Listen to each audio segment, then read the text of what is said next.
Colombia es el primer país del mundo en biodiversidad por metro cuadrado de superficie, con más de 56.000 especies, según el último informe del Instituto von Humboldt. Esta es una realidad extraordinaria.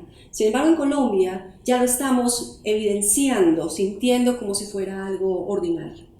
En los últimos años, la biodiversidad ha sufrido una reducción del 18%. Y es que es en la educación en donde se fundamentan los valores ambientales de cada ser humano. Ese es precisamente el tema que nos convoca el día de hoy. Y para sumergirnos en este coloquio, tenemos hoy el gusto de tener dos grandes investigadores, profesores y académicos. Bienvenido, profesor Julio Carrizosa. Muchas gracias por la invitación. Muy bien. Y bienvenido, profesor Jorge Reynolds. Encantado de estar nuevamente con ustedes. Muchas gracias. Bueno, entonces comenzamos.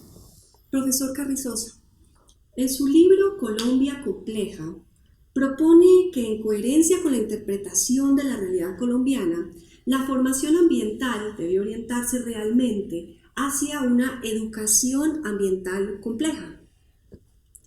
Precisamente, profesor, queremos conocer qué significa exactamente educación ambiental compleja y cuáles son los objetivos.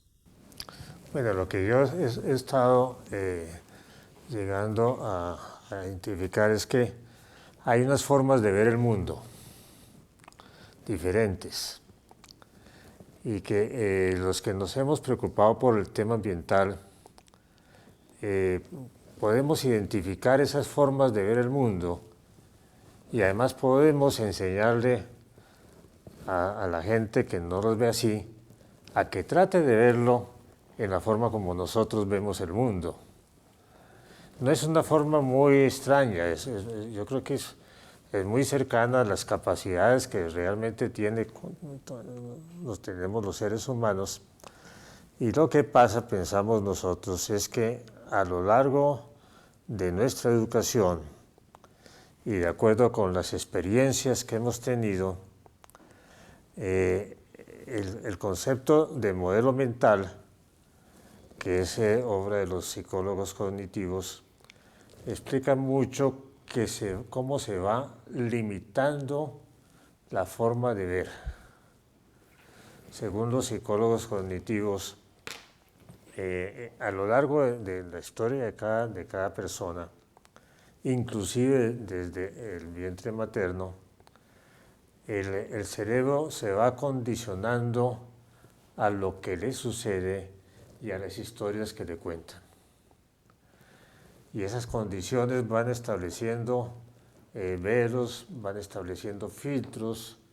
En algunas personas se les va ampliando la capacidad de ver las cosas a su alrededor y en muchas se les va disminuyendo.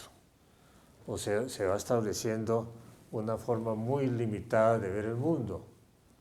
Se concentran en ver simplemente algunas partes de lo que le rodea. Hay personas que simplemente se concentran en las cuestiones humanas y sociales y otras personas que incluyen todo lo que ven a su alrededor. Entonces, en el libro propongo que dentro de los procesos de educación ambiental haya uno que yo considero básico, que es reconsiderar cómo cada persona está viendo el mundo.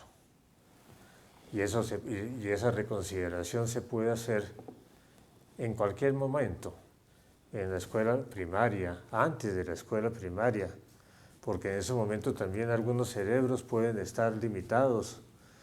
Y a lo largo de la historia de todo ser humano, cada persona puede hacer el ejercicio de reconsiderar cómo está viendo el mundo. Si lo está viendo con suficiente respeto para todo lo que lo rodea, si lo ve con suficiente profundidad, si lo ve con suficiente amplitud, si lo ve teniendo en cuenta las cantidad de interrelaciones que existen entre todos los elementos. Todo esto pienso yo que es algo básico, algo fundamental, que antes de empezar a a que cada persona se especialice en alguna forma de ver el mundo, debe haber alguna manera de que no nos perdamos todo lo que nos rodea, que es maravilloso. Así es, profesor. Y precisamente hablando sobre esas cosmovisiones del mundo, citamos al profesor Marshall McLuhan, a quien se conoce como el padre de la ciencia, y una frase que realmente me fascina. Dice, nuestra edad de la ansiedad es en gran parte el resultado de intentar hacer las tareas de hoy con las herramientas del ayer. Y precisamente es así como profesor Reynolds, su investigación se ha orientado precisamente hacia el desarrollo de nuevas tecnologías y particularmente a la sensórica. Profesor, ¿qué es y cómo opera la sensórica aplicada al medio ambiente? Sí, a pesar de que mi trabajo está concentrado en el corazón y en el corazón humano, también he estado observando por muchos años el funcionamiento de los corazones, por ejemplo, de los animales. ¿Y qué podemos aprender de ellos? 19 años estuve trabajando con las ballenas, el corazón más grande que existe y que ha existido en toda la historia de nuestro planeta. Un corazón de mamífero como el corazón nuestro, pero que es 4.500 veces más grande. Un corazón de una ballena es alrededor de el tamaño de un carro mediano, pesa 2 toneladas, moviliza 1.000 litros de sangre en cada contracción, y aprender de ese corazón fantástico con una evolución como ningún otro animal, en que fue un animal terrestre hace 70 millones de años y se convierte en el animal más grande que existe. Todo esto, crear la tecnología para poder hacer esa sensórica, poder conocer cómo funciona ese corazón, utilizando todos los sistemas modernos de comunicaciones, satélites, lo que se llamaba telemetría, hoy día la telefonía celular, que es compensatoria a todo lo que era la telemetría, y la universalidad de todo esto, entonces le da a uno las herramientas para poder conocer ese funcionamiento y aprender de toda esta parte evolutiva de los animales en beneficio del corazón humano. Bueno, muy bien, eso es realmente increíble. Las cifras que usted nos cuenta difícilmente podemos conceptualizarlas en nuestra cabeza. Ahora, Colombia tiene una política nacional de educación ambiental y su incorporación efectiva en el desarrollo territorial. Esta se fundamenta básicamente en la Ley 1549 del año 2012. Si bien esta ley normatiza el qué hacer, realmente tiene unos vacíos fundantes en el cómo hacerlo. Y volvemos a su libro, profesor Carrizosa. Precisamente usted nos habla en uno de los capítulos de su libro que Colombia es un país diferente, no desde lo subjetivo, es realmente un país diferente. Y cómo el pensamiento ambiental complejo nos ayuda a identificar las áreas y los puntos específicos que describen nuestras diferencias. Entonces, nuestra pregunta sería, ¿en qué nos fundamentamos para concluir que Colombia es un país diferente? ¿Y en qué sustancialmente recaen esas diferencias? Bueno, yo en el libro comencé por reflexionar en realidad sobre lo que yo he visto a través de mi vida, porque yo alcancé a conocer una Colombia muy distinta a lo que es hoy. Y he visto a través de los últimos 80 años unos cambios que realmente no los esperábamos los que vivíamos en los años 40. porque en la primera mitad de la década de 1940, Colombia era un país que era respetado en el resto del mundo porque se consideraba que era una de las democracias que mejor funcionaban. Se consideraba también que era uno de los sitios en donde había menos corrupción. Y todo eso cambió muy rápidamente a raíz del año 47, sobre todo cuando comenzó la violencia entre el Partido Conservador y el Partido Liberal. Y a lo largo de todos estos años hemos continuado siendo considerados como un país extremadamente violento, mientras que en los países vecinos esas violencias no han sido tan continuas, han sido aminoradas, han pasado muchos más años de paz. Y entonces me preguntaba yo, bueno, ¿qué es lo que nos hace que seamos durante tantos años tan violentos? ¿Qué es lo que nos hace que el narcotráfico aquí haya sentado unas raíces tan hondas? Que la pobreza sea todavía tan extrema, que la inequidad sea tan aguda. Y considerando con atención cómo es el país, volviendo a estudiar con algún detalle la geografía física del país, la historia de cómo se fue conformando la nación, uno encuentra que es muy posible, si lo ve con los ojos de lo que hoy se está llamando el pensamiento complejo, puede llegar a identificar algunas de las causas que nos hacen así diferentes. Y es que el pensamiento complejo insiste en que hay que reconocer inicialmente pues, la complejidad de la realidad, que la realidad no se puede ver simplemente con los ojos de la economía, ni con los ojos de la política, ni siquiera únicamente con los ojos de la ecología, que la realidad hay que considerarla con la suficiente profundidad y la suficiente amplitud, y con mucho respeto hacia todo lo que uno ve, no solamente el respeto hacia las otras personas, sino el respeto hacia las otras especies y el respeto hacia las características inanimadas del planeta. Entonces, viéndolo así, con esos ojos que tratan de abarcar la totalidad, porque para mí la cuestión ambiental considera una totalidad. La cuestión ambiental no se refiere únicamente a lo que no es humano, tiene que incluir lo humano y tiene que incluir también no solamente las interrelaciones entre sociedad y naturaleza, sino la sociedad y la naturaleza.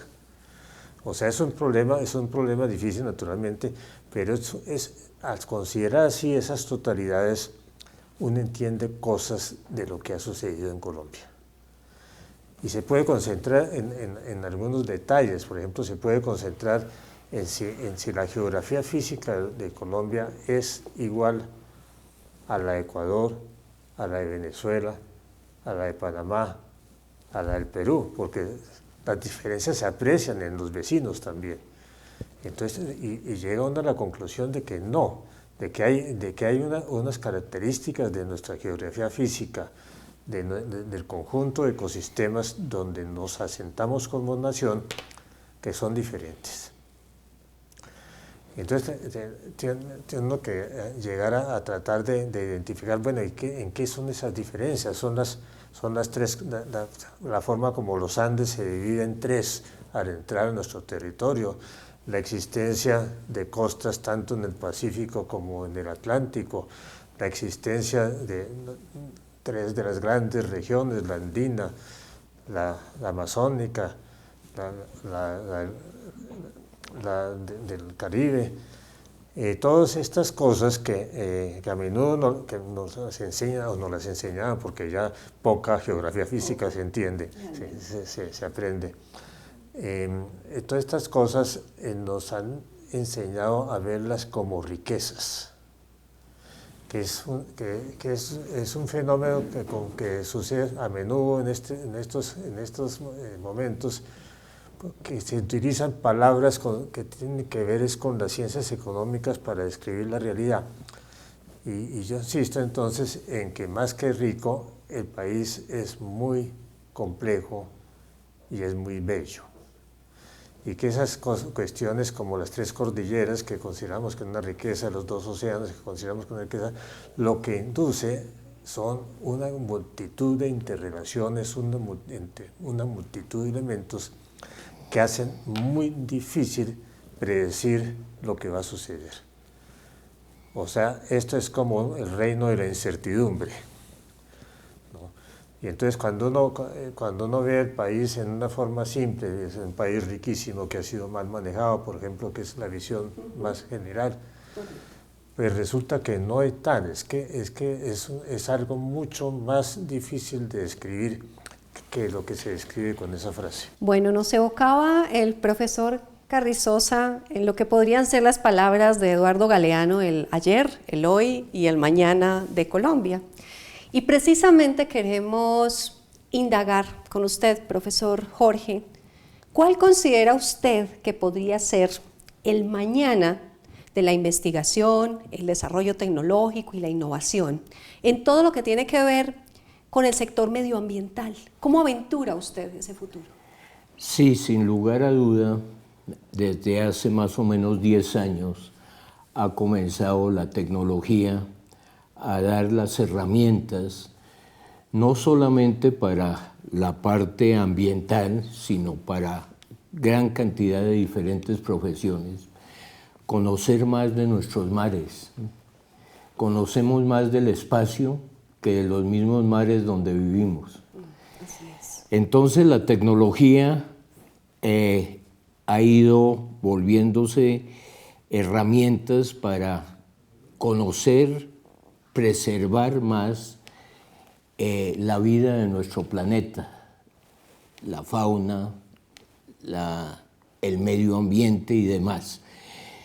Yo pienso que la tecnología se abre para el medio ambiente no solamente en lo que podemos censar aquí, conocer aquí, sino toda la parte espacial, cómo influyen los planetas, cómo influye el Sol, cómo influye los cambios de todo lo que está sucediendo en cualquier parte de ese mundo extraordinario de la astronomía.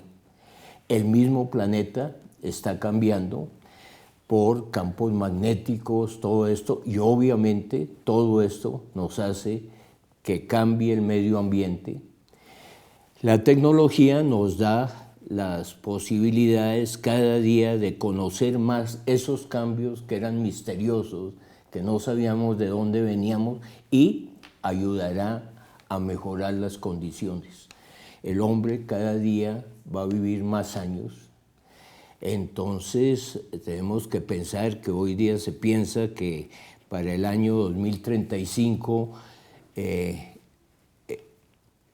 las personas vivirán 100 años, y 100 años sin un montón de enfermedades como el Alzheimer, el Parkinson y muchas enfermedades. Entonces vamos a tener personas en que pueden trabajar, tienen las condiciones para poder trabajar.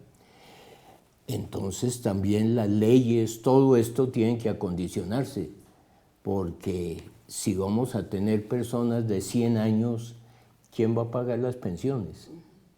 Así es. Entonces el mundo es hoy día interdisciplinario, multidisciplinario, como lo queramos nombrar, y la tecnología le da las herramientas, y todo esto pues parte de un punto tan importante que hace 70 años se inventó el transistor, no el transistor como el radiecito, sino el elemento transistor, y que esto revolucionó el mundo. Totalmente. Somos totalmente dependientes del transistor en cualquier profesión. Aquí estamos con transistores, las cámaras, los sistemas de control, toda la parte de audio, todo esto es transistores. Pero nos levantamos, lo primero que hacemos, miramos la hora. El reloj es un reloj eléctrico con transistores. La licuadora con la que hacemos el jugo de naranja tiene un microprocesador para dar las velocidades, transistores. El carro en que nos movilizamos hacia nuestro trabajo, que suben los vidrios, bajan los vidrios, el seguro central, la carburación, todas esas comodidades, es un microprocesador, transistores. Llegamos al trabajo, lo primero que hacemos es prendemos el computador, tenemos la tableta, el teléfono celular, que ya no es el teléfono celular, es nuestro ayudante personal, que ocasionalmente lo usamos para llamar por teléfono. Así es. Entonces tenemos gran cantidad de elementos que se acondicionan con todo esto de la sensórica y demás para conocer más el mundo que vivimos y ojalá aplicarlo a mejorar el mundo del mañana. Obviamente la educación es absolutamente importante en todo esto. Si no tenemos una educación adecuada y enfocada a esos adelantos, a ese mundo, estamos entrando en la quinta era de la tecnología, en la cual los cambios son cada día mayores y más rápidos. Es un ascenso logarítmico el que tenemos. Y de esta manera, pues, no podemos predecir qué va a pasar en 5 años, pero sí se sabe que va a ser un mundo muy diferente. 10 años ya es muy trabajoso saber qué va a pasar. Transporte, todo lo que es la agricultura, los conocimientos de predicción de las estaciones para los países que la tienen, para el trópico nuestro, cambios que se registrarán y se podrán predecir. Aumento de la población del mundo, mayores necesidades de alimento, conocer mucho más nuestros mares y qué podemos obtener de nuestros mares, de nuestras montañas, de nuestros desiertos. Es decir, tenemos un mundo fantástico. Ojalá pudiéramos por una rendija mirar qué va a pasar hacia la mitad de este siglo. Pues es una muy buena pregunta, profesor Reynolds, y usted precisamente nos habla sobre el tema del abordaje inter y multidisciplinar en este mundo complejo. Y traigo en este momento al profesor belga Erik Swingedoe en 2011, cita un artículo bajo un título bastante controversial. Lo cita como "La naturaleza no existe".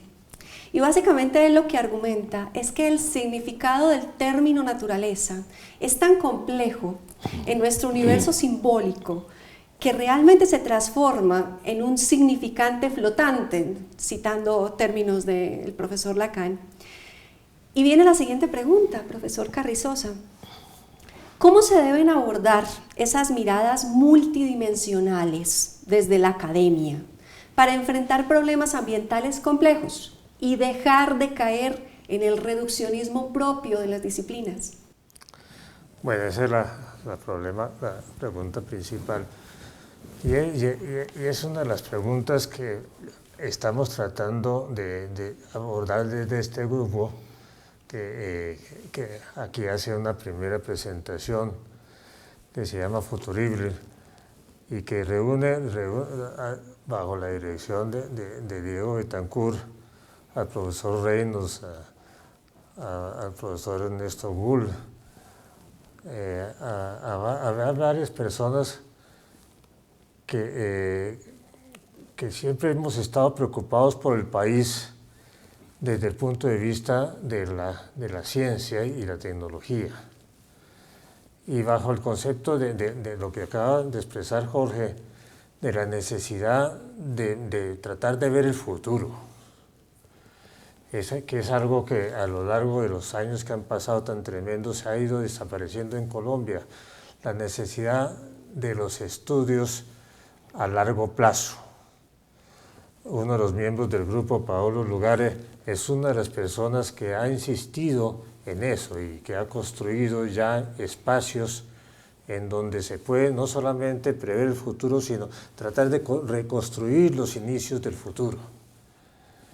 Y yo pienso que este grupo puede llegar a reunir la atención y el interés de muchas otras personas que ya están viendo que el país no puede mejorar si no tiene en cuenta sus posibilidades de futuro, pero viéndolas desde un punto de vista de la totalidad, de la interdisciplina, de la multidisciplina, de las diferentes formas de ver la realidad, de tener en cuenta también algo que trato en el primer capítulo de Colombia Compleja, que son los imaginarios que hemos tenido acerca del país.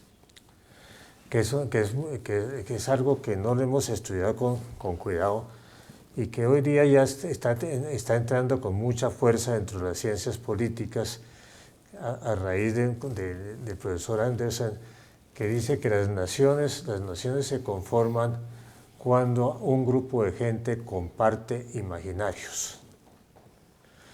Y si uno estudia la historia del país a través de ese concepto, encuentra varias ocasiones en donde esos imaginarios se enfrentaron y trataron de realizarse en una geografía extremadamente compleja para la cual los imaginarios no tenían respuestas. Entonces eso sucedió naturalmente cuando llegaron los españoles aquí y sucedió a lo largo de los siglos de la colonia, inclusive cuando cambiaron las monarquías en España y llegó aquí el concepto de la Ilustración. Y a lo largo del siglo XIX, durante la República, son muchísimos los enfrentamientos de imaginarios tratando de realizar las ideas de Europa y las ideas concebidas en Estados Unidos en un país tropical como el nuestro, cosa que es uno de los temas que nosotros estamos más preocupados. Cómo en esta complejidad tropical podemos mejorar la situación del país, cómo se puede ir construyendo un país diferente y cómo se puede hacer a través del conocimiento, no a través de las imaginaciones, sino a través de nuestro conocimiento, a través de la ciencia y la tecnología que han sido tan despreciados en Colombia. Totalmente. O sea, pienso ese tratar de ver el largo plazo a través de la ciencia y la tecnología, de ver la totalidad ambiental compleja, pienso que es una de las características del grupo y que de pronto puede ser extremadamente importante. Así es, profesor, y es que realmente el significado solo se construye en la interacción entre los seres humanos y de los seres humanos con los actantes, en palabras de Bruno Latour, que vendrían a ser todos los elementos de la naturaleza. Y es así como hemos abordado un primer bloque de preguntas y respuestas con estos prestigiosos académicos e investigadores. Y nos despedimos de los televidentes, no sin antes decirle que los invitamos de forma inmediata a que puedan presenciar nuestro segundo bloque, abordando particularmente el tema de una iniciativa maravillosa que se llama Futurible. Entonces, nos encontramos en la próxima emisión.